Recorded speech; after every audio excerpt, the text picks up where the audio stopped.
comprendre une chose. Nous sommes tous appelés, plus que jamais, à être des chefs d'entreprise, des créateurs de richesse.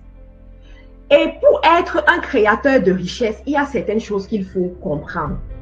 Pour être un créateur de richesse, il faut d'abord changer sa façon de penser. Changer ce qu'il y a dans ta tête, les réalités qui sont dans ta tête.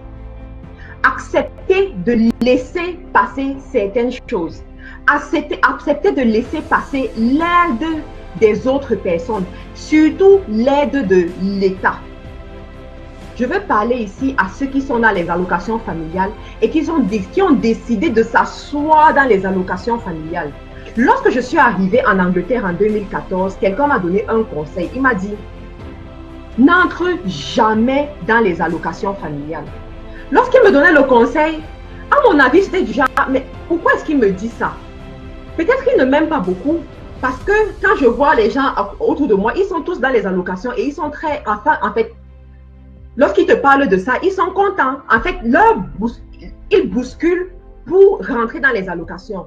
Et à ma grande surprise, une seule personne de toutes les personnes que j'ai rencontrées me dit, n'entre jamais dans les allocations familiales en Angleterre.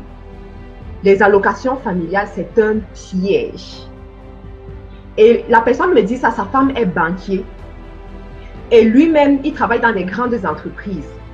Il m'a dit, n'entre jamais dans les allocations. Au fur et à mesure, 3 ans que je passe en Angleterre me font comprendre que c'est ce couple qui avait raison. Les allocations constituent un piège. Ça, c'est la discussion des faiseurs d'espoir. Ça, c'est la discussion des gens qui sont fatigués des miettes. Ça, c'est la discussion des gens qui veulent faire quelque chose de leur vie. Ça, c'est la discussion des gens qui ne veulent pas rester au petit niveau et qui veulent aller loin dans leur destinée. Si tu es quelqu'un qui aime te contenter du strict minimum, ce n'est pas pour toi.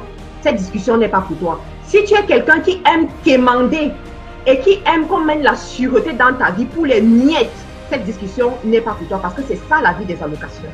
Les allocations, on ne voit même pas ce que ça te rapporte, mais on voit quand même la police qui est derrière toi pour contrôler tes allées et venues, pour contrôler ce que tu fais.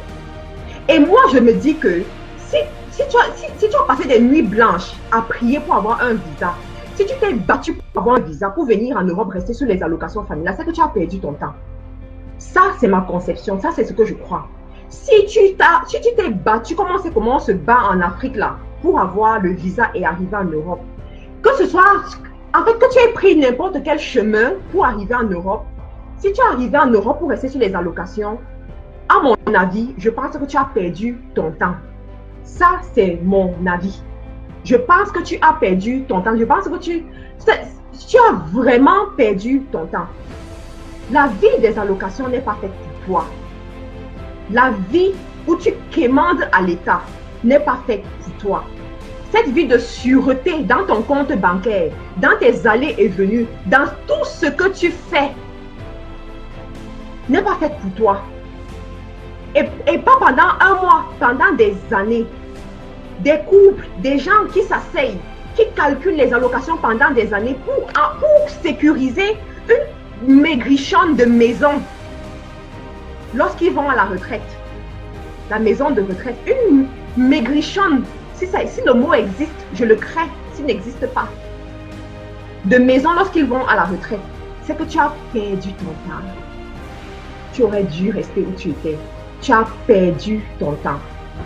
Et il faut que cet enseignement rentre dans la tête de certains qui ont décidé. Je dis, je me fous de ton niveau scolaire, je me fous des diplômes que tu as ou que tu n'as pas. Quel que soit le fait que tu sois déjà en Europe, fais en sorte que tu dois rêver plus que ça.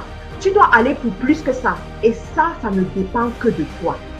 Ça ne dépend que de ta décision. Ça ne dépend que de ta capacité à ne plus être paresseux ou paresseuse. Ça dépend que de ta capacité à dire que je me lève. Je sacrifie mon sommeil, je me lève. Ça ne dépend que de toi. Mais je veux qu'à la fin de cette discussion, que les allocations là, que tu crées un programme pour sortir des allocations. Les allocations n'ont jamais rendu quelqu'un riche.